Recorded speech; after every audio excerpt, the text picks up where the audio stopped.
a lot with smaller artist-run centers and galleries and stuff to build up their campaign and build it up slowly. Lately, something that we've been hearing in the cultural sector a lot across Canada is that institutions are getting letters from Ontario Arts Council, I've heard, and I've also heard federal letters saying that they're not allowed to speak publicly about Palestine. And I'm not sure in what words exactly, but we've had about four people tell us that four different institutions tell us that they've gotten these letters. And so far everyone's continued doing the work that they're doing, and nothing's happened. And this is kind of what we are seeing across the cultural sector. Like, for those of us who've been organizing in BDS stuff for over a decade, we know that these threats have been coming for decades, and they very rarely amount to anything. They're really powerful. Their power is in their fear, in the fear that they create. Yeah, I need to go fast. I'm part of a group called Artists for Palestine.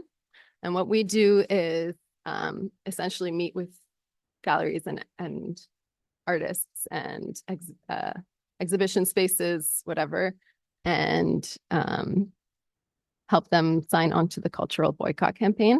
I have like a package on cultural boycott that I think the organizers might send out or make available at some point. And we work with centers to basically build their confidence, build their members' confidence to sign on to something before they go public, because we know usually what happens when they do go public. But at the same time, I found that the ceiling has really risen over the last year, and a lot of this groundwork has already been done, and places are ready to sign on a lot quicker than we've seen in the past. We, in October, put out an open letter that was centered around, in October of last year, we put out a letter that was signed by over 4,000 artists and academics across Canada, and over 200 organizations that included, printing presses and exhibit galleries, etc. We've actually seen cultural workers at the forefront of a lot of big campaigns across Canada. And one of the really big ones is the Scotiabank. Yeah. So we've all heard a lot about that. I think we need like a really good Ottawa one. I've heard that the National Arts Centre gets a lot of Scotiabank funding, so that could be a good next campaign. Scotiabank, for those who don't know, is one of the biggest investors in Elbit Systems, which is Israel's biggest weapons manufacturer. They produce the vast majority of their on-the-ground weapons, their drones. They produce munitions. They were implicated in white phosphorus and cluster bombs, which are illegal internationally. And they also fund Hot Dogs Festival, the Giller Prize, the Toronto Biennial, and a few other things. They're very involved in the arts world across Canada. And we have seen actually some, I think cultural sector organizing has been at the center of the campaign against Scotiabank. And we've also seen a lot of divestments. Like, we've seen quarterly reports from Scotiabank. We've seen them divest in part from Elbit, and they're going to keep pushing until they're fully divested.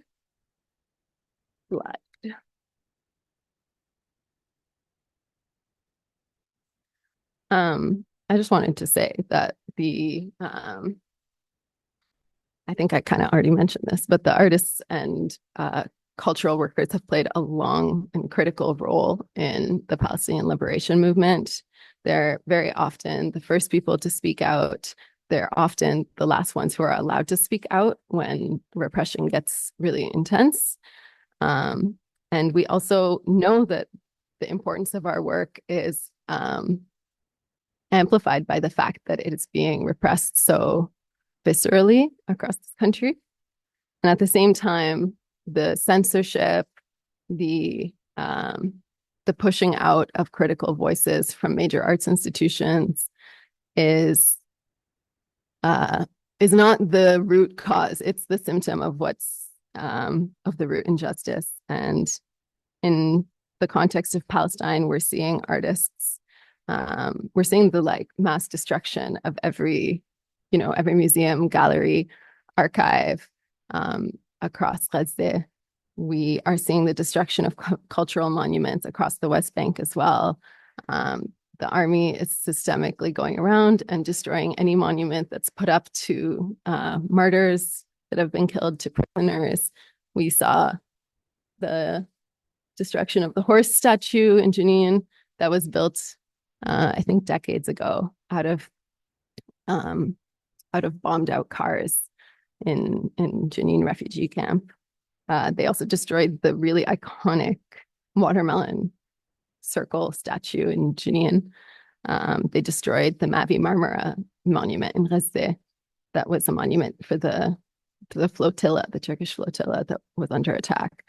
And I think it goes without saying that the very biggest archival erasure and cultural destruction has been the mass murder of Palestinians, the complete destruction of entire families, of towns, of every piece of knowledge that these people held, their stories, their histories, their children, has been the greatest cultural erasure. And in my final slide, do you guys know this quote? Do you guys know the spoon? Yeah. Yeah. So in 21, wow, it's so long ago. In 2021, when the 6 prisoners broke out of one of the most infamous prisons, Israeli prisons, and they dug out with a spoon, supposedly. I think they used a bunch of things, but the spoon became our symbol. They broke out and they had no plan. There was no we all were speculating that someone was going to come meet them on the coast and take them out of the country. No, they wandered in the hills. They refused to seek help from people because they didn't want anyone to be punished. And one of the prisoners said, we wanted our people to know that this monster is but a mere illusion, and that this was the goal of their escape.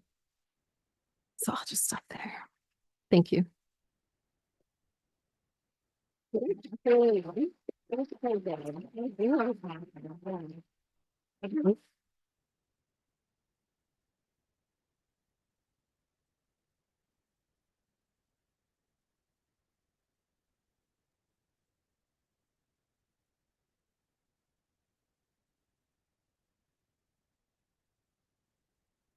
Let's see if this is the right distance to be at.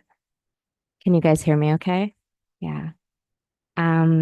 Yeah, I'm really honored to be here. Yeah, in the company of these incredible speakers, and also, to know there's folks joining online. It's really nice. Yeah, thinking about kind of the title of this event and the idea of challenging Canadian complicity, beyond kind of what's sort of already been addressed. I think this sort of falls, I would say, I guess the Canadian complicity here falls into kind of 3 main areas. And I won't really repeat what's already been said, but I would say one big area is financial. So Claire touched on SIFTA, the Canada-Israel Free Trade Agreement. We have the investments of groups like the Canadian Pension Plan, which holds many, many, many of our of workers' retirement money across the country. There's all kinds of other investments, like those of universities, that students have really taken a lead through their university campus occupations and demanding the divestment of.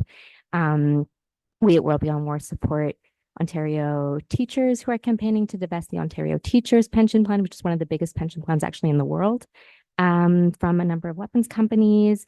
There's, of course, the charitable donations, many millions of dollars that flow from Canada to Israeli, all kinds of different Israeli, whether it be like military supports or organizations there, and that are given charitable status, these organizations, such that they don't have to pay taxes on these donations. So that's ways in which tax money is subsidizing all of this flow of capital. There's venture capital funds like Oz, based in Toronto, where I've been organizing, which channels really hundreds of millions into high-tech companies that directly support the Israeli security and military industry. Fun fact, Oz was founded and is still run by former Prime Minister Stephen Harper. These are kind of just a few examples of like that big bucket of financial complicity. Um, then, of course, there's Canadian diplomatic complicity. Everything from looking at the way that Canada votes at the UN, the actions of our ambassadors and our embassies, like just really the various actions that the Canadian government, especially, is playing. And then I would argue that military complicity is another really big bucket here, and looking at the way that the Canadian state is actively supporting Israel's genocide of Palestine. And as Claire touched on, there's the Canada-Israel Strategic Partnership, which and under that agreement, Canada is sort of, I was going to say obliged, but really they can change it at any day. They are not controlled and they are not forced to do this. But currently, Canada is committed to collaborate through that with the Israeli Ministry of Defense, with the Israeli Ministry of National Security on everything from joint military operations to defense procurement, counterterrorism, cybersecurity, etc. And just a few months ago, actually, the Canadian Armed Forces confirmed that they have not changed the relationship between themselves, the Canadian military, and the Israeli military since the past year. So that means they continue to train, to share intelligence, and to communicate in the same way they did. So that would be one aspect of sort of this military cooperation. And I mean, another example we could look to is the way that the Department of Defense hosted literal like weapons trial dates on a base in Alberta and included Israeli arms technology companies there. So they could literally like test their weapons, and like Canadian forces train on them and test on them on an Albertan military base. CANSEC is Canada's largest weapons fair and one of the larger weapons fairs in the world. Happens every year in Ottawa, and there's been incredible local organizing and resistance to it for, well, really stretching back decades, and then kind of again in the past few years. And that's just sort of one, for me, it's a very striking sight because it's literally one place for a couple days where the people who are most profiting from violence, from bloodshed, are all right there. All of the biggest weapons companies in the world. So that's, I would say, like Canada hosting that and creating a space for that is one way that we continue to support the Israeli defense industry. It is a bit early, I think, for plans to resist CanSec 2025 to be announceable, but it will be at the end of May, and Ottawa showed the heck up the last few years to shut it down. So no doubt, put it in your calendars, the end of May 2025, show up to CanSec. But through my work at World Beyond War, the aspect of Canadian complicity that we've really been focused on is the Canada-Israel arms trade. So that's what I'm going to talk a little bit more about today. So to a large extent for years, but then especially within the past year, we really have dug very deep into understanding, okay, what does this arms trade actually looks like? What does this flow of weapons look like? So we began to map out which Canadian companies were involved, what that looked like, went down some very deep and dark research holes and spreadsheets, and ultimately mapped out hundreds of locations of companies all across the country that are involved in arming Israel. The map is at worldbeyondwar.org/Canada Stop Arming Israel. And we add to it every week. And we did many sort of other aspects of looking into this. There's a flyer that's out at the front. It says wanted info about Canada's arms sales to Israel. Basically, we launched a whistleblower initiative where we created safer ways for people who through their work might have connections to these industries or might have knowledge about the arms trade so that they could safely leak information.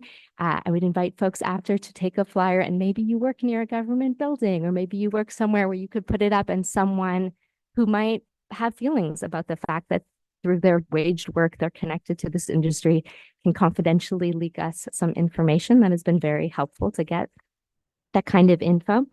But mostly what we did is really just try to start getting this information out to people all across the country. And almost right away, people started using that information, whether it be through looking into, for example, who are LBIT's partners in Canada and then following the link to Scotiabank, or whether it be through hosting weapons blockades at their local weapons factory.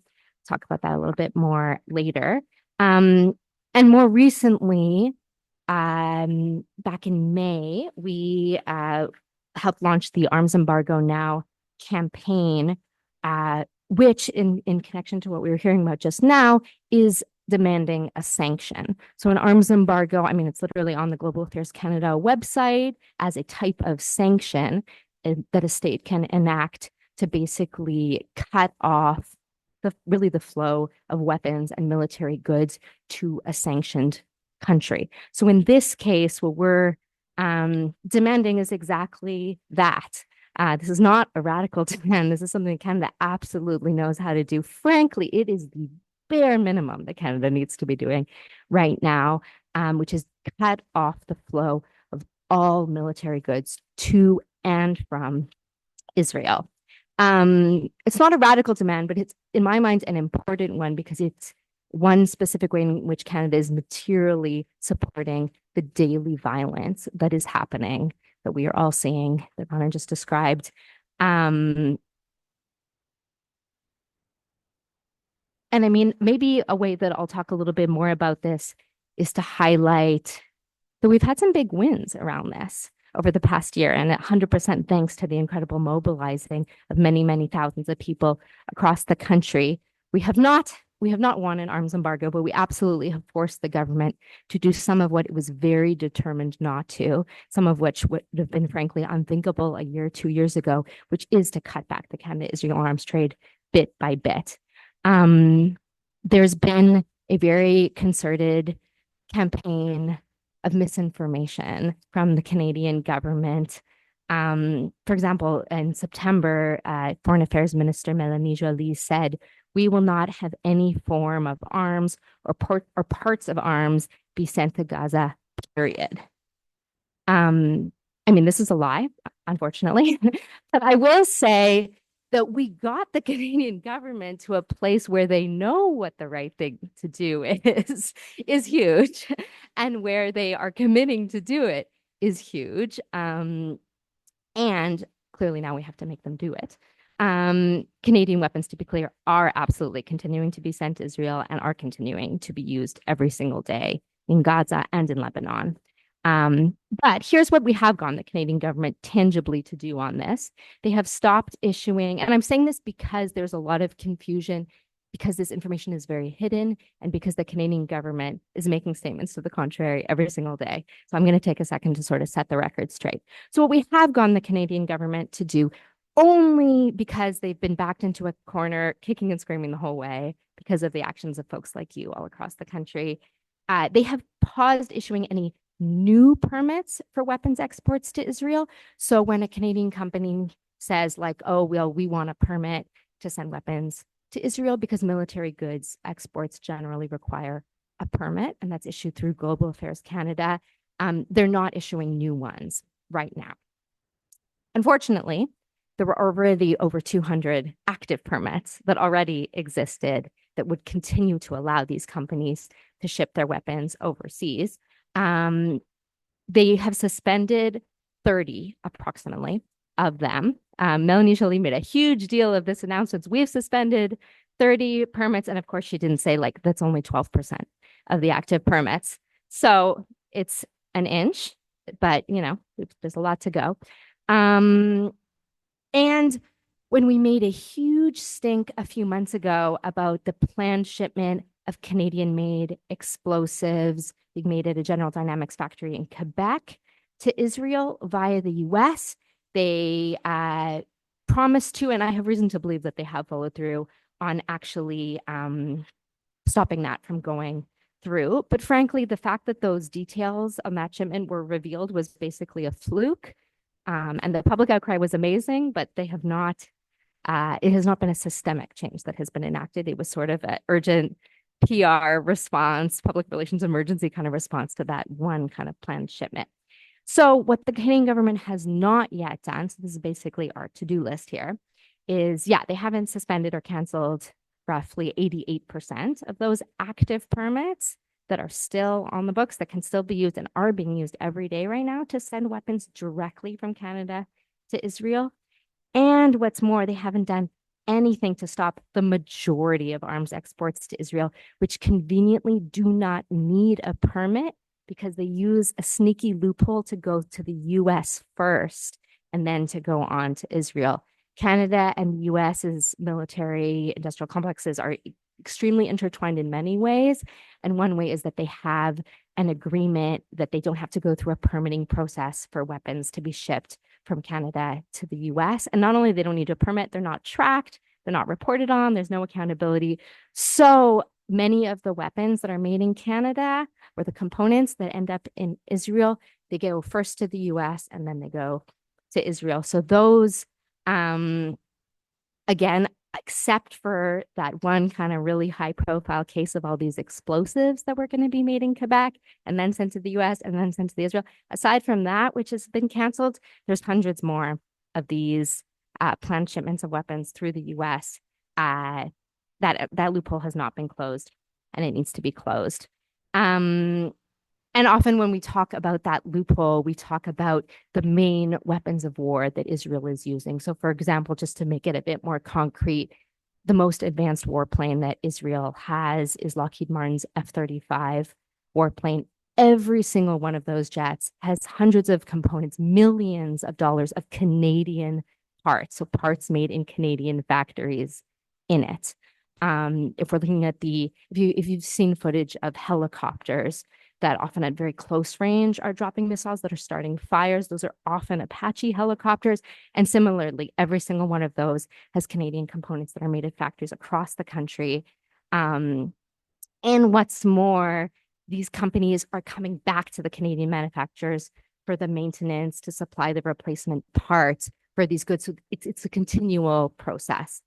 So that needs to end.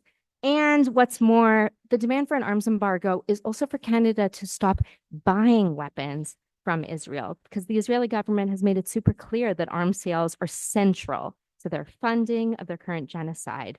Nearly a year ago, already several months into this genocide, War Minister or Defense Minister Bill Blair announced a new deal with an Israeli state-owned weapons company, Rafael, to purchase $43 million of their Spike missiles like that the IOF is currently using in their attacks on Gaza. So the Canadian military is buying them for the Canadian military to use, and so is funneling money and support directly for the Israeli weapons industry. That's just one example. So the demand for an arms embargo is both that Canada stop exporting weapons to Israel and also stop importing weapons from Israel.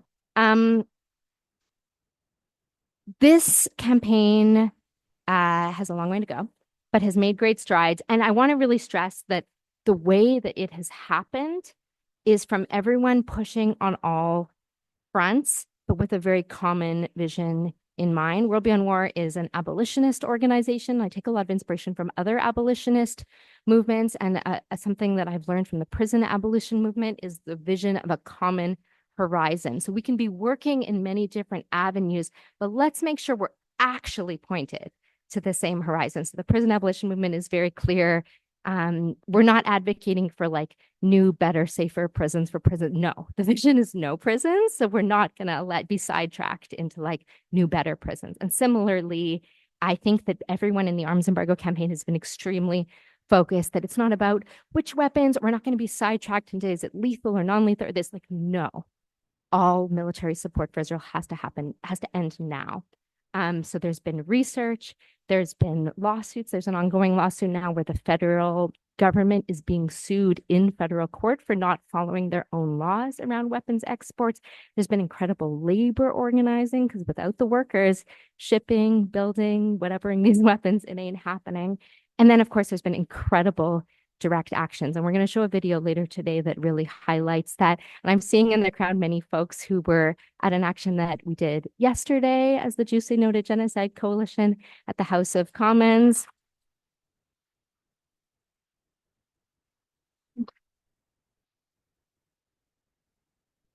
And I think it's really telling that the media reported on that action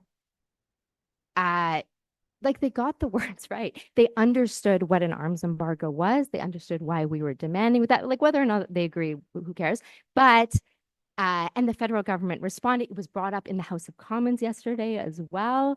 And whether we have all made this, I mean, I was thinking when you were talking about normalization, we have normalized this demand. We have made it so that the logical, normal thing for the Canadian government to do is actually to stop arming Israel. And that's a testament to incredible organizing all across the country, whether it's been I saw some Toronto buddies in your photo there, whether it's like folks storming the Giller stage to shut that down until Scotiabank stops funding it, whether it's folks who are doing their boycott campaigns in their stores, whether it's the people who are marching every single week in Ottawa and highlighting that complicity. I think that it has been really powerful. And frankly, I think this campaign is winnable. So yeah.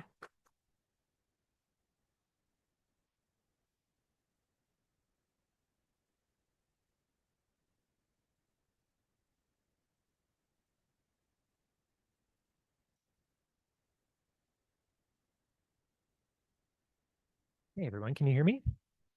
Yeah, sort of an awkward angle here. Tell me if I drop out. Hi everyone, I'm Dan. I'm with the Punchup Collective, and I'm going to talk a little bit about a very specific campaign that happened in Ottawa 20 years ago, dealing with an arms manufacturer.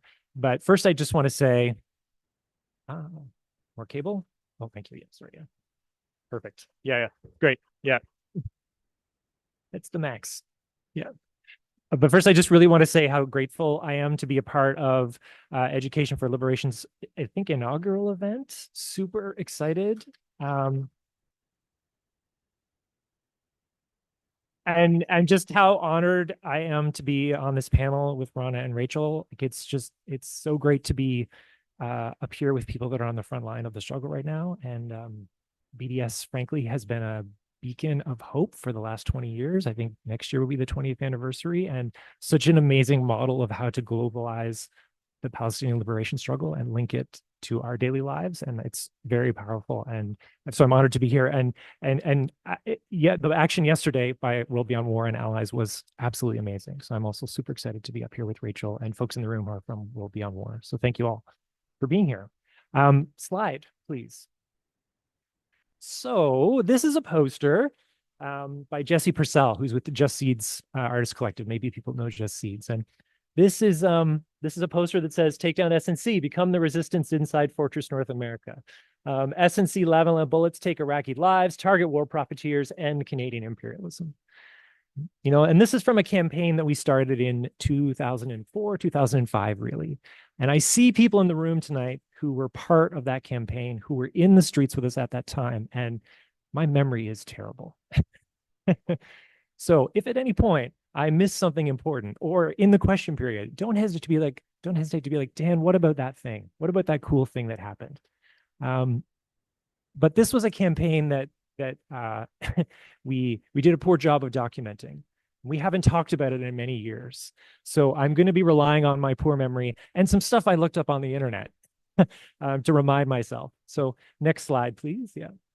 So the first thing I did was sort of look up hot news items from 2004, 2005. And the first thing I remembered was that, of course, the world was reeling at that time at the news that Friends season 10 would be the last season. It was the first thing that Google told me. Next slide, please.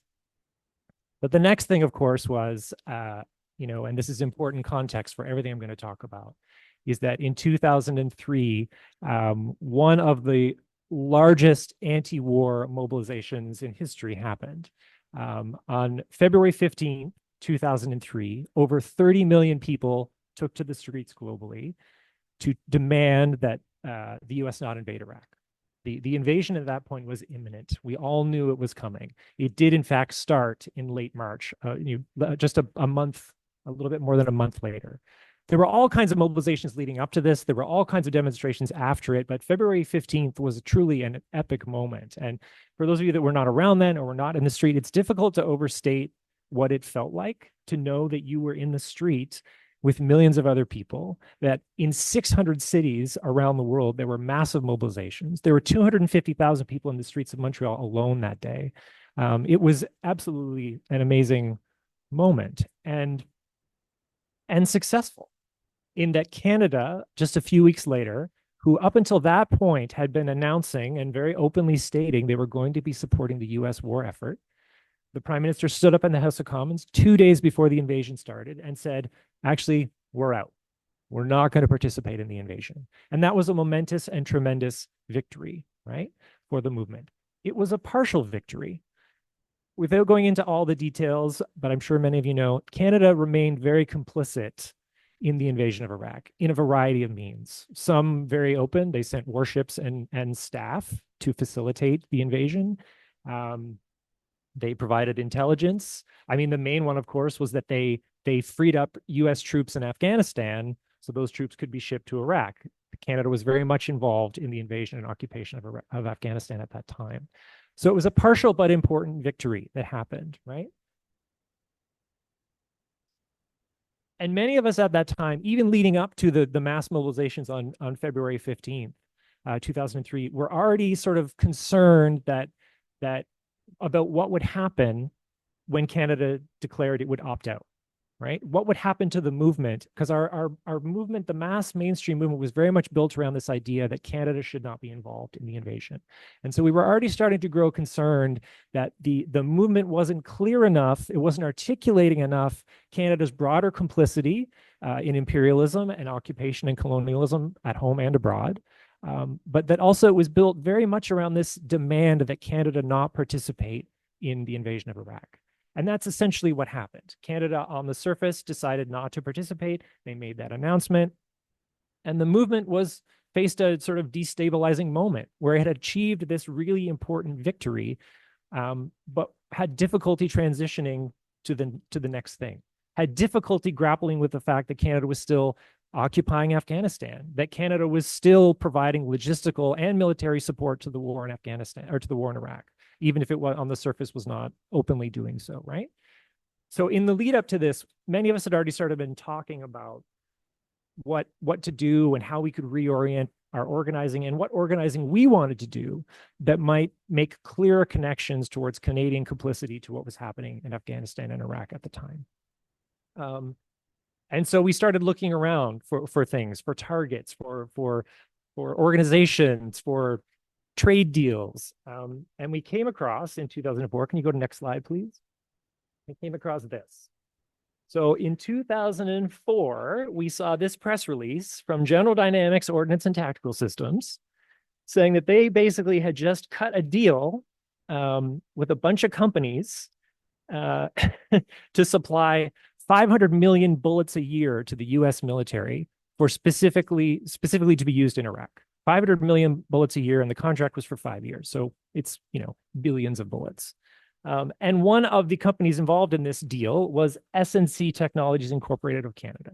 And this is literally the first time many of us had ever heard of SNC, SNC Technologies anyway. So this is in May 2004.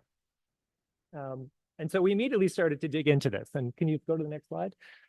So we started looking up SNC-Lavalin, which is the owner, the mother corp of SNC Technologies. And we learned everything we could about SNC. Has anybody in the room heard of SNC-Lavalin before? Yeah, right. Lots of people have heard of it. So I won't go into details. Suffice to say, they are truly evil. They are truly global. Like they're everywhere. They do mining, they do nuclear facilities, they build pharmaceutical plants in Belgium and China, they do reconstruction in Haiti. They happily will come in and bilk your country of any money you want to give them or any money they can just steal from you. Literally, if many of you may remember that they were in the news a lot for corruption scandals in various countries in 2014, 2015, 2016. They stole something like $130 million from Libyan public services through various scams. Like they're terrible. Can you go to the next slide? But just to really bring it home and to connect the local struggle to the global struggle. Yeah, right. Yeah. So, so when you think about linking global and local struggles, and then you think about why you're 2 hours late for work, you can blame SNC-Lavalin, right? So, yeah, they're behind the whole thing. They're doing the Trillium line too, for those of you that are really want to be grumpy about it. They did the Confederation line, and now they're doing the next. But anyway, all that is to say, next slide. We started to really dig into SNC-Lavalin. And I should say here, I just want to be really clear that those of us doing this work, none of us were, the groups involved, there were three. There was the Catapult Collective here in Ottawa, don't recall why we were called the Catapult Collective. I know there's some old members in the room. If you can recall, please shout it out. But we did actually have a working catapult that we took to demos for whatever reason. Block the Empire from Montreal, and the June 30th Coalition from Toronto. And we were three relatively small, mostly anarchist collectives composed of just regular folks. We were not NGO folks. We did not work for unions, most of us. We were just regular folks. And no shade to NGOs and nonprofits and unions. That's just not who we were, right? We were just folks trying to figure this out on our own, is what I'm trying to get across. And so what we did was we started to dig into everything we could find about SNC-Lavalin, including their annual general reports, right? So we would look into we would read all their annual general reports, and we would find information, for example, about SNC Tech, which is the company that was contracted, the subsidiary of SNC-Lavalin, that was contracted to make 500 million bullets a year. And so, here in this lovely corporate speak, right? They say produces an extensive line of defense products and provides research and development services for agencies. We also produce simunition training systems for extruded propellants for commercial and military products. Like wonderful corporate speak to say they produced over 100 kinds of ammunition, grenades, missiles, all kinds of nefarious stuff, right? And they made a ton off of it. Next slide. So this is, I think, from 2004. You can see I've highlighted up there. Just their defense division, SNC Tech mostly, made $289.6 million in 2004, right? And that is the year we started our campaign. The late 2004, that's how much they made. This would be their 2005 annual report. That's when it was presented to them in 2005. But yeah, almost $300 million in revenue in that year. We also, next slide. This is the board. We dug into all of these dudes as much as we could find out about all of these people, where they worked, what other boards they were on, what parties they went to, what corporate events they might be speaking at, were they, some of them were on hospital boards or library boards, like what sort of like more friendly seeming things might they be already involved in. But we also did, for example, things that Rachel talked about. We actually forged relationships with SNC employees, particularly in Montreal. I see that 5-minute warning. I will do my best. We forged relationships with SNC employees who then provided us even more dirt on like corruption scams and where the money was going, and specific information on concerns that were already brewing within the leadership of SNC about the campaign that was starting. Next slide. Because one of the things we did, for example, this would have been the first big demo. This is a super punk rock poster we made. We would go to there was only two, because we only ended up making it to 2 of their annual general meetings, but we would go to their annual general meetings en masse with a specific plan to disrupt them, right? So this is from the first one in 2005. It was in Toronto on Yonge Street. And we showed up in force and did our best to disrupt that AGM. And I'll go into the strategy a bit more about why we did it and how we did it. But we did all kinds of events during this period. We would show up at their AGMs. In Montreal, we installed a giant photo exhibit in the lobby of SNC headquarters that showed pictures from the occupation of Iraq, that with a huge banner that said, "Your bullets, Iraqi lives." In Ottawa, we held repeated snake marches, basically unpermitted, unplanned marches, for people that don't know the term, that would go and visit all the war profiteers in town and stop at each one and raise heck and raise hell. We published maps of where the war profiteers were not housed, but where their offices were in Ottawa, and descriptions of why they were a problem. We climbed the outside of the SNC building in Ottawa. I think in 2005, the International Day of Solidarity with Iraq, we climbed the outside of that building and hung huge banners and used our tiny catapult to launch teddy bears at the front door, I think. But yeah. So we did a variety of things, right? And we had allies in other cities that would hand out flyers at other anti-war events. And I just want to be clear, we participated as part of the broader anti-war movement at that time, right? We were in those movements with critical support, but we were in those movements, right? And taking part in those movements, but doing everything we could to sort of like talk about this campaign and broader Canadian complicity. And a big part of that was education. I don't have time to go into it, but we produced stuff that I still think holds up. I mean, blogging, websites, they weren't quite as easy to do back then in 2003, 2004. So we would produce these amazing, like 30, 40-page zines with detailed economic analysis of the global order and why it needed to be destroyed. And many of them still hold up. And if anybody ever wants to see them, we can get you copies of those. But a lot of them really, we went into detail about why SNC specifically needed to be confronted and how we were going to do it. And so we laid out, we articulated a strategy, right? Which maybe I'll talk about in a minute, but next slide. And I'm really burning through this because I don't have time, but basically we won to beat right to the chase. In 2006, in 2006, so we'd only been running this campaign for maybe about 14 months. SNC-Lavalin sold off their entire arms division. All that, the bullet contract, that $300 million a year they were making, the projected $500 million they were going to make from the bullet contract, that they got rid of it. SNC-Lavalin no longer does weapons manufacturing in this way. And that is an amazing victory, especially for a year and a half of campaign work. It's a partial victory, right? Ultimately, the bullets still got made, right? Ultimately, we did not stop the war in Iraq or the invasion of Iraq, the continuing invasion of Iraq. But it nevertheless, I think, is a significant victory that local organizing had to directly impact the bottom line of a Canadian arms manufacturer, right? And I think that needs to be celebrated. But moving on to, I guess, the next slide. Yeah. I guess, yeah. So, I have data to back this up. This is just a random rhetorical claim. Some movement academics, Troy Cochrane and Jeff Monahan, I don't know if people know those folks, they're both very established academics these days. They actually did a paper. They looked at various social movements and tried to find data points to actually measure whether they were successful in impacting corporations' profits. And I won't go into detail, but there's the conclusion, right? They looked at what's called differential accumulation. And when you actually break it down, SNC's profits during the period of our campaign, their defense profits leveled off or dropped during the period of our campaign. They rose steadily before the campaign started. They leveled off and dropped during the period of the campaign. And once the campaign ended, once they'd actually sold off their division, their profits went back up, right?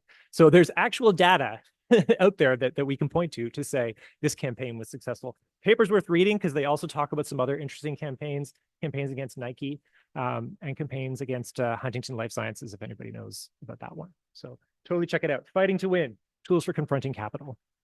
But what I want to talk about here and what's mentioned briefly in the paper is some of our strategy stuff.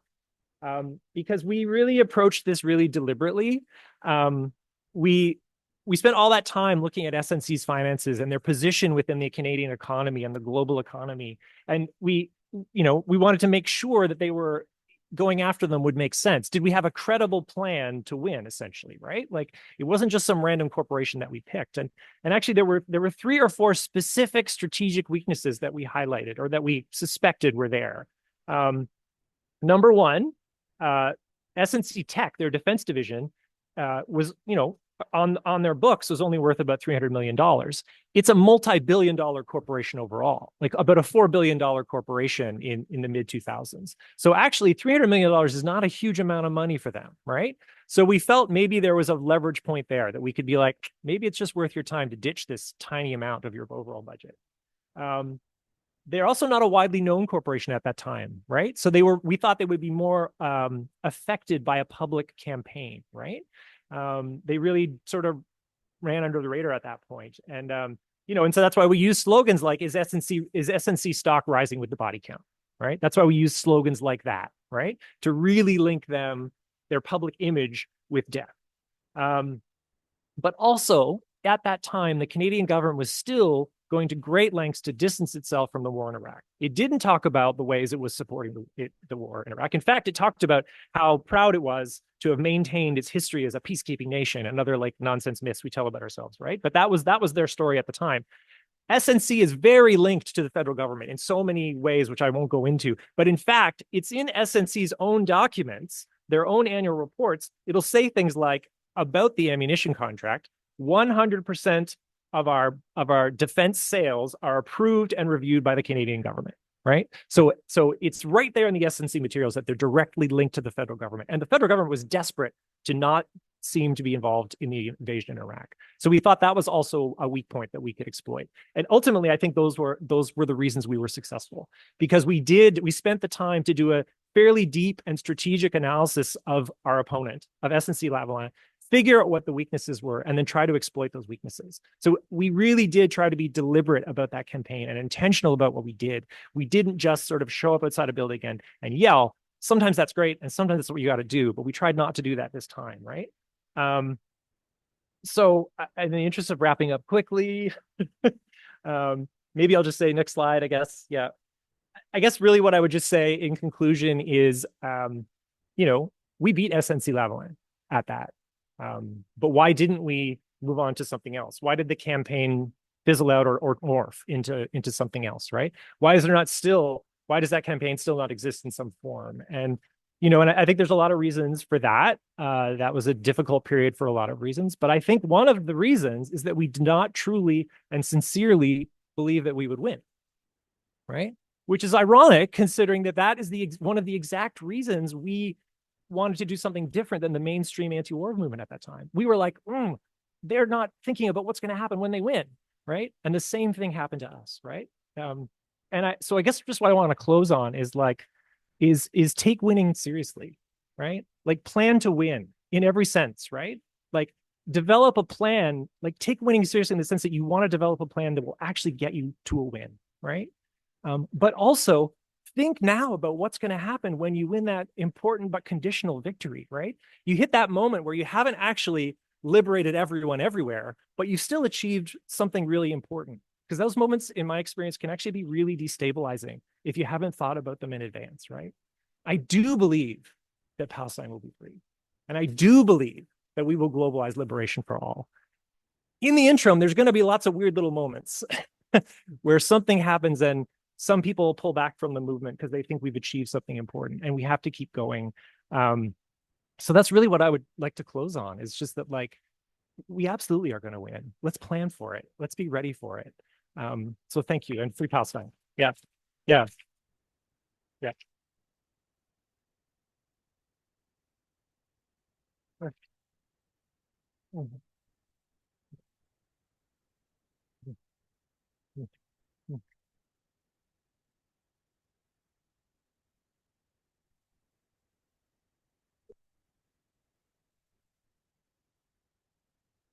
Thank you for that. That was so amazing. We're gonna watch our. I want to introduce it. Oh, do you want to introduce it, Rachel? Yeah. So this is a video that the World Beyond War and Alongside Allies made to kind of, building on what's been said, to help us look at what is happening, recognize the incredible resistance across the country, but also be real about some of the escalation that it's going to take to win. And it was made a few months ago, but unfortunately, the facts shared about it, about where Canada's at in complicity, are unfortunately still 100% true. So, yeah.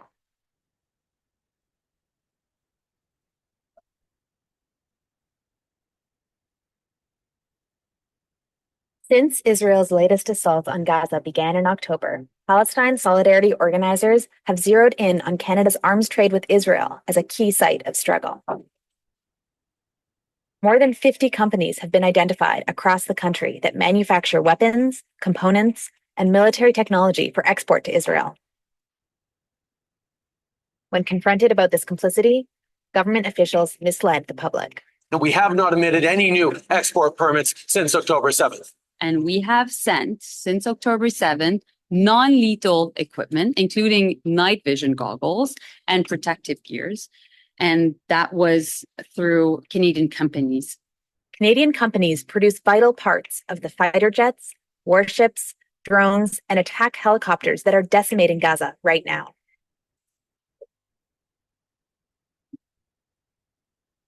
In the span of 2 months, Canada approved more arms export permits for Israel than they had in any year for the past 3 decades. At the same time, Canada has been signing new contracts to purchase weapons and military equipment from Israel, directly funding Israel's war machine.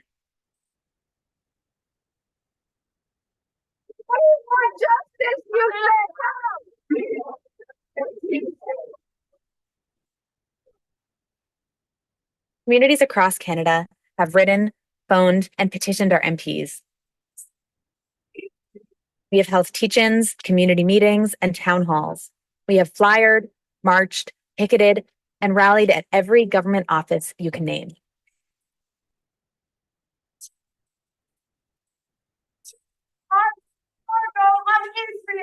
This collective power forced the Trudeau government to promise to end the approval of new military export permits. But they have yet to formalize this policy or stop the flow of arms they had already approved. A full arms embargo will stop the flow of all military goods, both to and from Israel.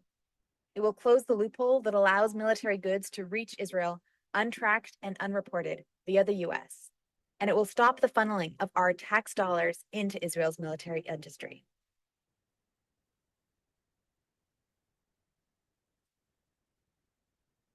Movement pressure is working, but the government of Canada has refused to act decisively to save Palestinian lives and impose a full arms embargo on Israel.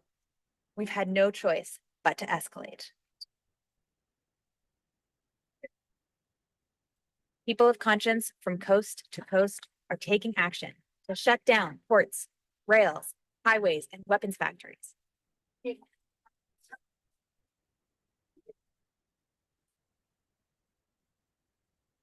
Occupying their university campuses, disrupting the arteries of the economy, and forcing our government's hand to stop the flow of weapons, money, and legitimacy to the Israeli war machine. Let's do this.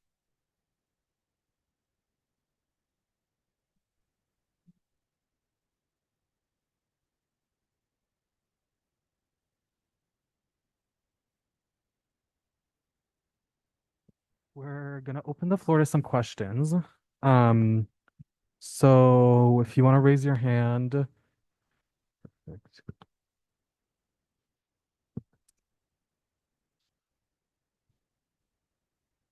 Thank you. Thank you to all the presenters today. I want to know what we can take from this to start having discussions around building collective power and all the different groups that are starting to pop up around the different cities and that we're involved in on a daily basis. It's a hard question to answer, and it's something that I think people are really yearning for. It's like, well, let's use their tactics against them. You know, when we're talking about $1 trillion economies here that have immense amounts of power and generations worth of military equipment and technologies at their disposal. How do we start having those conversations around building collective power on an individual level with certain people and certain, you know, groups that have those types of demands?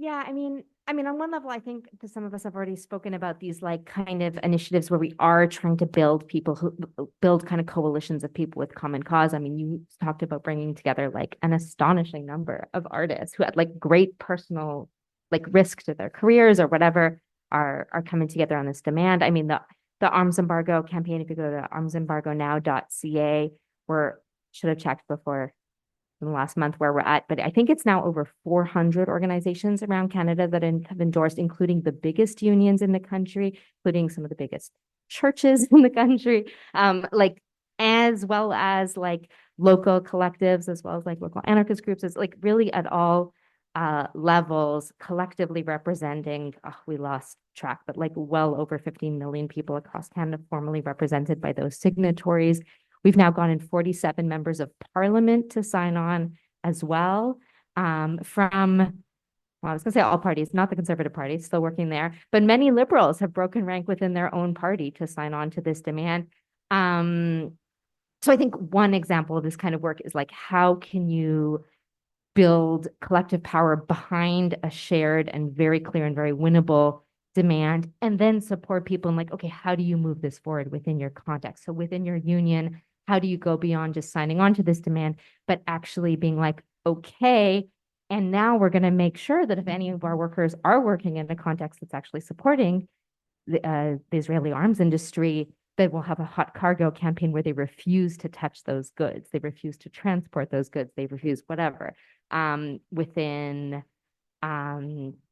like within a faith context, there are many ways that people are taking really radical action within their congregations, within their churches, to not only within their mosques as well, to not only say, oh yeah, we signed this statement, but oh look, it's Ramadan. Hey, local MP, we are not actually letting you come into our mosque, which you are using to win votes, until you sign on to this demand. And that has worked. So really looking at like, how are we oriented towards the same win, but then where do I have power within my local community? And like people ran a really cool campaign within their local baseball team. Like it doesn't have to be just the places you would expect, I guess. But I mean, echoing some of what Rana said, like thinking and what you're saying too, like how can it be less about this sort of individual action that sometimes feels more about like, oh, how do I like not feel like I'm part of this awful thing? Like, oh, I'm not going to buy this Coke, versus like, okay, how am I actually getting together with others to shut down the war machine, basically?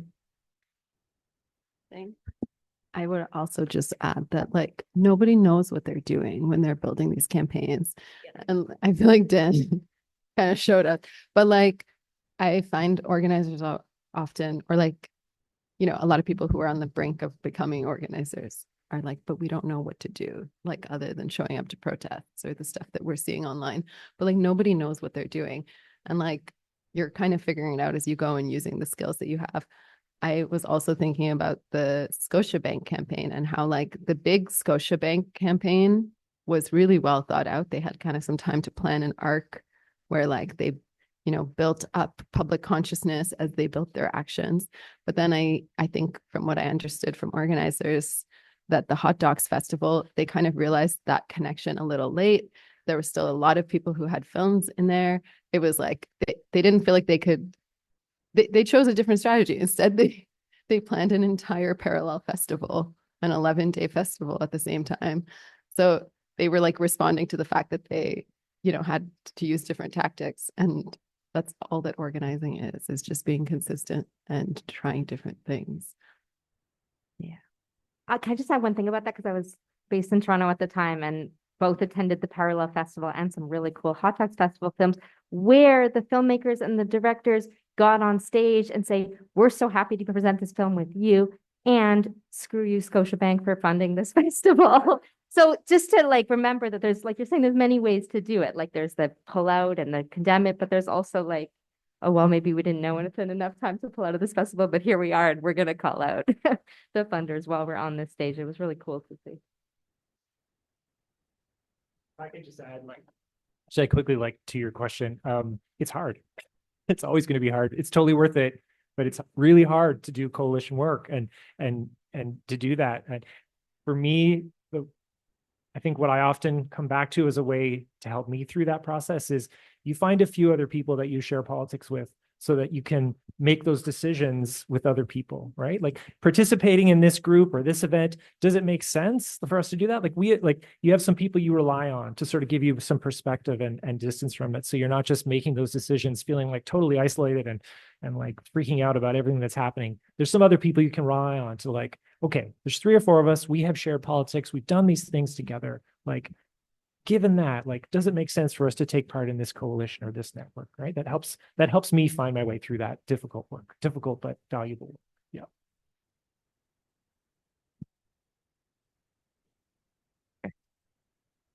I actually have a question to you in particular in regards to the SNC Lebanon case. And you just kind of touched on it right now when you spoke about like bringing people with you. I want to know how many were you in that in regards, just to out of curiosity, because I had someone mention to me all what it takes is 2 to 3 obsessed individuals about something to tackle it from all. And that's what I see actually in your case, where you've just have done your background research, you've strategized, and you know how to tackle them where exactly it will hurt them. That's basically requires really thorough like analysis of that and quite a bit of obsession, but that's a good obsession here. Yeah.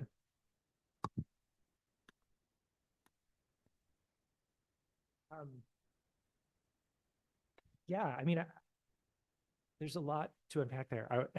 I think like, I mean, think about February 15th, 2003, when 30 million people took to the street, right? And like they achieved a limited, like, I guess strategy is really important, right? Like, I think that's the thing for me anyway. It's like, do people know Mike Harris? Former Premier of Ontario, terrible person. Many of the things that are wrong in Ontario can be directly traced back to him. He famously said, I don't care, talking about anti-poverty protesters, I don't care if they put 100,000 people on the lawn of Queen's Park, right? Because he knew that at that time, it wouldn't actually impact his ability to do the evil stuff he wanted to do, right? Like the strategy of just getting mass people out is not necessarily always the best strategy, right? Like it depends on the target, it depends on the context. But again, we were small groups of people based in Toronto, Ottawa, Montreal. But I do want to be clear that we very much participated in the larger anti-war movement, right? And that context helped our campaign be successful. We would not have been successful if there wasn't a mass anti-war movement at the same time. So I'm not sure if that fully answers your question, but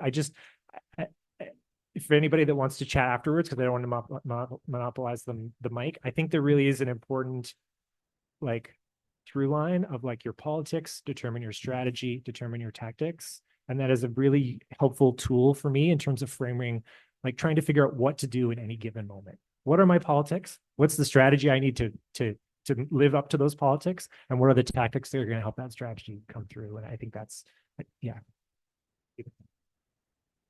Hi. So I work primarily in tech, which is unfortunately a big front in Western imperialism and colonialism, etc. And so I wanted to talk a bit about like personal complacency in what's going on, and like first of all, like how do you draw those ethical boundaries? Like you talked about like not going to like festivals that have Israeli propaganda or whatever. Like how do you form that line of like your personal comfort level? And then also when you are forced into these kinds of uncomfortable positions, how can you navigate it from the inside to kind of either siphon information out or, stop the war machine, and then just, especially as a young person who's a student and an intern and has no knowledge or power and can be fired at any time with no recourse, how do I fuck over the systems that are fucking me? Yeah. Oh, yeah. Thanks. Yeah, actually, you reminded me of something like one of the things that's also spelled out by PACB is that if your institution that you work for is complicit, it doesn't mean that you can't take part. And one of like the biggest examples would probably be like university faculties, like hundreds of faculties have either publicly endorsed the cultural boycott, or they've just been, unwaveringly principled in their stances on Palestine while their institutions are terrible. One of the really big kind of, I feel like it, anyway, one of the really big like local PACB kind of campaigns that happened here was related to Pride a few months ago. And I'm sure, yeah, it was amazing. It was amazing. Ottawa was the only city that got the Pride Committee to pledge to the boycott movement. And it's really interesting because it was like a group of activists who pushed for this. I was out of the country. I remember when I got back and I read the report that they got the Pride like board or directors to agree to. I was like shocked because it was actually way beyond what PACB would ask you for. They were like, you have to strip like 60% of your funding. And they were like, okay, well, it's important, which is like to tell you how high the ceiling has gone. But I know I'm getting off track, but I was thinking about health workers. When hospitals started pulling out of Pride, health workers still showed up, like pledge really loud. So there's so many examples. Is all I would say of people fighting the institution. Yeah, I think that like sometimes like just witnessing like honestly just some of the worst atrocities many of us could possibly have imagined. There's like this real impulse to be like I really want to wash my hands clean of all of that. Like I don't want to be complicit in any way. I don't want to, and like I think it's coming from a really good place, but like we're all complicit. We're all living in a state and in a system that is directly profiting off this genocide. Like nothing we do is getting us not involved in this. And so, and I feel too. And so like trying to remind myself, like, okay, this is not going to be about like me wiping myself clean of this horror. This is it instead, like, how do I be trying to take action? Yeah, like in a way that is working with others to end this. So, like, no doubt it really sucks to work in an organization, in an environment. I mean, I work with an anti-war organization, so I'm like extremely lucky in that way. But like there are many, many, many different companies, not just the weapons companies across the country that are connected to what Israel is doing. And I don't think the best action for everyone to take is to quit. Like that might be a good action for someone to maybe like feel good about it if they can afford to do that. But like in some ways, way more valuable actions people can take are to start talking with other coworkers about it if that feels safe. To, I mean, as discussed, perhaps leak confidentially information if you do discover something that's relevant and that other people may want to know. The Indigo Kills Kids campaign has like been very hopefully informed by some Indigo workers who like instead of just quitting their retail job once they found out about Indigo's connection to genocide, like have instead been like sharing information with the Indigo Kills Kids campaign. Like that's rad and that's awesome.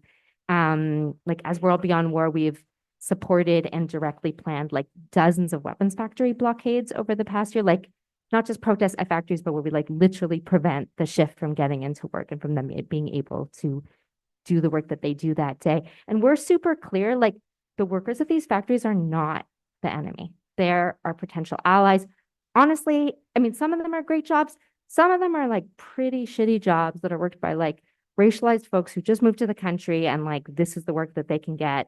And honestly, many people at these factories don't actually know, for example, that the circuit boards that they're making are ending up on the other side of the world in Israeli drones. So the management absolutely our enemy. And we can yell whatever we want at them. But when we're doing those actions, like we're actually trying to build allyship with those workers. Like, hey, did you know that this is happening? Find out more about it. Let us know more about it. Talk to your fellow workers about it. And like recently at a blockade action that we did, it turned out to be mostly Tamil workers there. And we're like, my people have suffered a genocide too. Like, I'm with you. And like a really powerful moment of solidarity. So yeah, I think that like, and we would never have had that conversation if that blockade had looked like we were still blocking the doors, we weren't letting them into work. But if our action had been like shame, blood on your hands, like to those workers, like it would never gotten to a point of like us being able to build solidarity there. So you don't have to quit your job, I guess is what I'm saying. I thought I would just add to Rana's point too about the healthcare workers in Ottawa that penned a letter with hundreds of healthcare worker signatures in solidarity with Capital Pride, in solidarity with Palestine. That group is out there tabling. Well, you're in the crowd in the room now, so I urge people to kind of connect with folks that are here.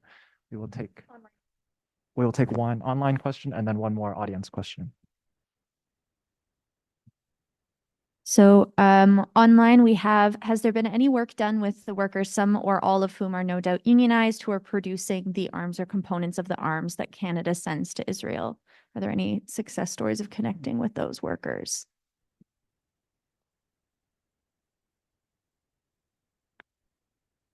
I mean, the unions that have signed on to the Arms Embargo Now campaign, to be totally frank, don't include the unions that like directly represent most of the arms factory workers. Though there is a push and I mean, Unifor is one notable union that represents, I mean, many different manufacturers across the country, but include workers at some of the major weapons factories. Are there people within Unifor pushing for change? Absolutely. Are there some steps that are happening there? Absolutely. But like, at the larger union level, like there's some amazing work right now that is being done by Labor for Palestine. So I want to give a huge shout out to them. We're organizing, like trying to organizing at all levels.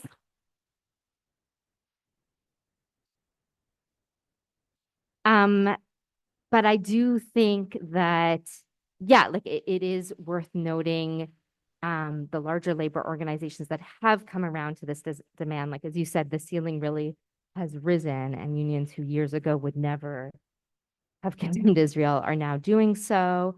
I want to give a shout out to CAPE, actually, which is a union that represents some of the workers at Global Affairs Canada who are actually involved in the permitting process for the weapons exports. And for their union to sign on to the call for an arms embargo and to be doing educational initiatives like internally with these workers who are parts of the arms approval process. I don't know if I'm going to count it as a win until they like cancel every damn permit, but it feels important.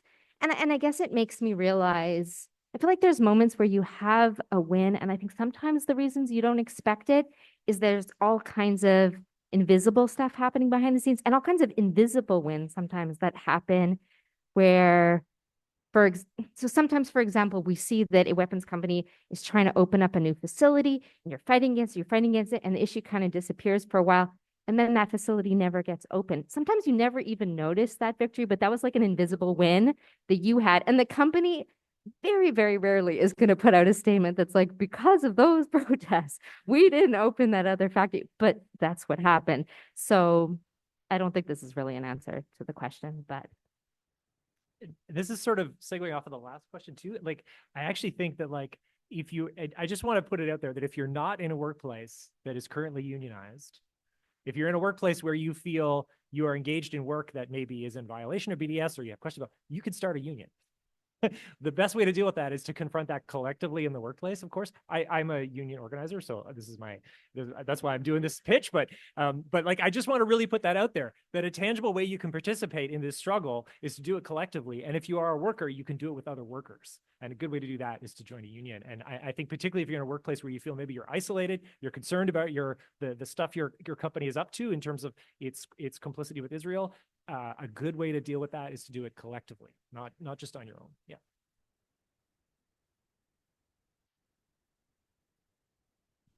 I appreciate all your efforts, but I do have a question regarding the strategy. I mean, the efforts so far have not changed the direction of the genocide. It's spreading, in fact. And it makes us feel freedom fighters and people who participate and people who have, like families and even people all over the world. It affects everybody, each and every human being, the genocide.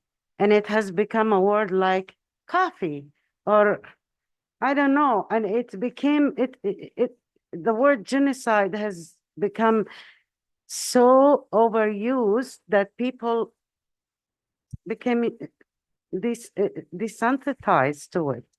What are we not doing right? What is there more to do? There has got to be something that will affect a change in direction of this war, because it's really killing us inside. It's like it's an effort sometimes for a person to smile or to get out there and do something, fun for a change. It takes effort. And we need that to change, not for us. We need to stop hearing and seeing children die and women out of hunger, out of greed of Israel and the US and other countries. And I feel there is something we still need to do. We haven't done enough, or we're going about it not strong enough, not the right way. Do you have suggestions, perhaps? Do you put your heads together and think? Do you reach out to the public? Maybe people, it's amazing how smart they can be and how many times you'll get an idea from somebody totally, unheard of. So I am losing hope here for my people. Can you give me hope, please?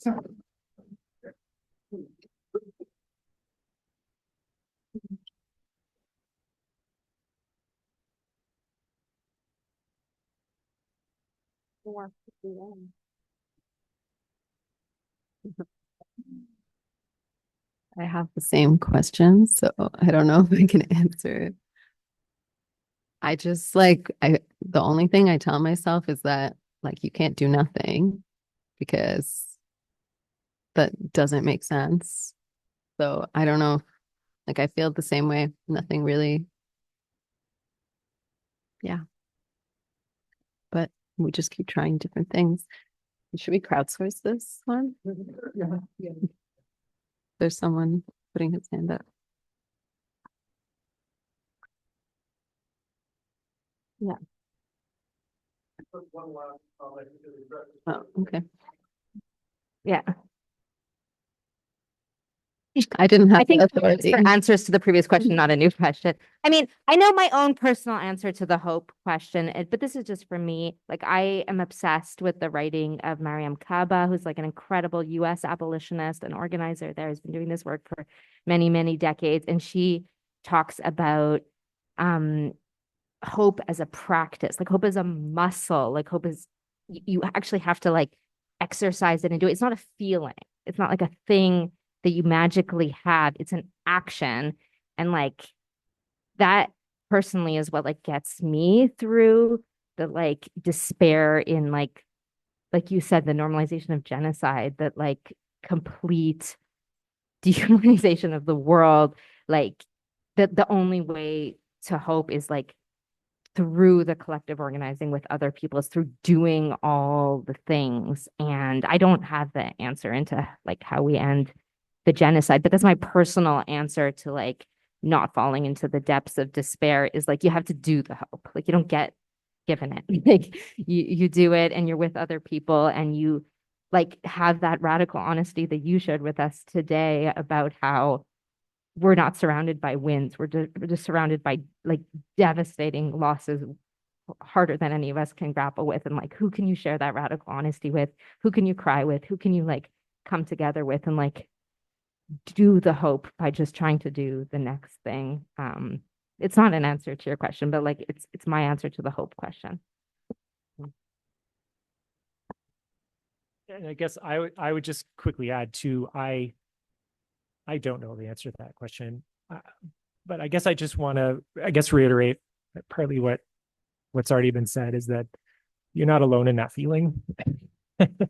And I think that does count for something in moments like this. The absolute hardest thing is to keep the faith that at some point things will be better, that we will win.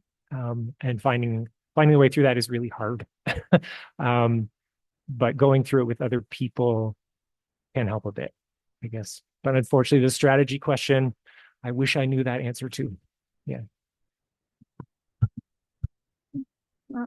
So, is it on? Yes. Okay. So this is actually a very good segue into the last thing we wanted to do together, because your question is very real, and I think we're all feeling it. Connor said in the online, there's lots of folks sharing in the chat in response to what you were talking about. And so part of the point, and this is actually something Rana touched on and everybody did, we want to talk about concrete things. What can we actually do that has more of an impact, right? Because we're all feeling this loss of hope. So what we've done to help people start thinking about this, and of course, after the panel's done, we also have a community space here where we can keep talking about this, right? So we invite folks to scan this QR code, and what we've got is a poll with a bunch of concrete ideas of stuff that you can do. You can only choose one, and that's because we want to propose to you that we need to do less things well than many things poorly, right? We need to strategically direct our energy. So we have a bunch of options. I'm gonna put it on now. So people are voting. There's all these different concrete options. I just want to point out number 9 in case anybody's confused by it. Resolve or let go of a beef or conflict I have with someone in the movement. This one may not seem like it fits in, but it actually really does. We have a lot of division in our movements, right? And taking small actions like this actually strengthens our fight against complicity. But these are all different concrete actions, some of which were actually suggested by our speakers. We asked them for input into this poll. So please take a moment and answer the poll. If anybody's having technical difficulties accessing it, just raise your hand and we can help you out. If anybody doesn't have a smartphone, we have 2 paper copies. If you would like one, would you like a paper copy?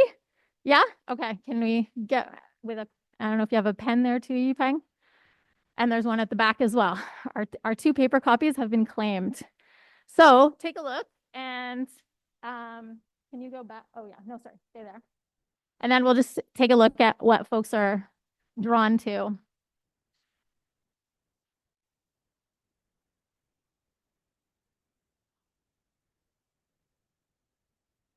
All right.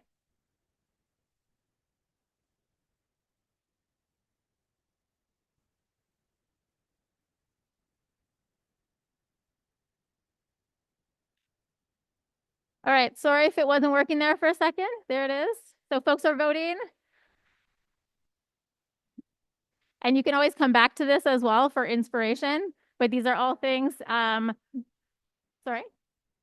Yeah, and people can also leave a comment on what they voted for. You'll notice that all of them are collective actions. None of them are individual, I'm gonna go boycott this product or talk to someone on my own. The idea is also to think about what we can do together. Even 1 or 2 other people with us is a collective action. So, I don't know why it keeps moving, but can you put it back so it's displaying the results? So we got the most votes for join one of the groups with tables here tonight or another organization that exists. So there's, as was mentioned, there's a few opportunities outside. Yeah. The red ones. Yeah. If you click on that, you can also see what the player. All right. Amazing. Up there as well if you want, okay, cool. Yeah, and we've got a bunch of folks who are up for putting up posters about BDS, so doing education in their neighborhood.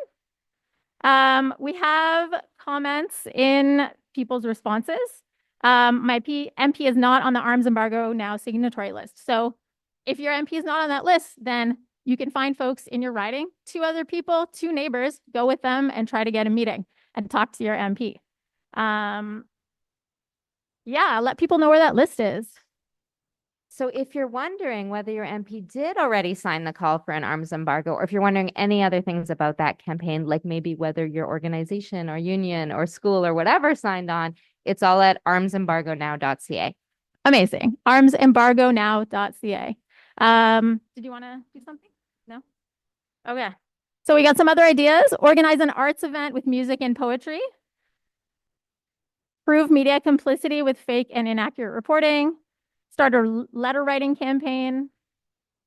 Die-ins in key areas. Supporting families from Gaza settling in Ottawa. So lots of ideas, and we can share the link to the poll as well if you registered. So we just wanted to give people an idea of concrete things that we can do together to take action. So I'm going to pass it over to Yipeng now. Thank you, Claire. Okay, I promise I won't keep you for any longer, but also we are not in a super big rush to all leave out of here, so we can continue conversations. And I hope a big part of it tonight was also that you met someone new and also connected with a new campaign or a new community group that is organizing for Palestine, so that we can continue this work as a collective and in different groups moving forward together. In closing, I hope as our first political education event as a new collective, you've taken something out of this, in that also we, myself, Yipeng, Claire, Nir, as the collective, we're just ordinary folks that decided to come together and create stuff. And I hope that it also inspires you to continue to do the same. Of course, I want to thank our esteemed panelists for sharing their insights. Rana, Rochelle, Rachel, Dan. And this event would not have been possible without some really amazing volunteers that have helped us throughout this entire process to get everything set up today in the way that you've seen it. So I want to thank Afnan, Amanda, Anne-Marie, Christina, Marina, Pierre, Namrata, Sean, Simone, Connor, and I'm sure I might have missed some folks. So thank you all so much for making tonight what it is, but it's just the start for this kind of conversation around collective action, building power, building people power, and using education so that like education by the people and for the people so that we may continue to hold institutions to account in their complicity in genocide from Turtle Island to Palestine. Thank you.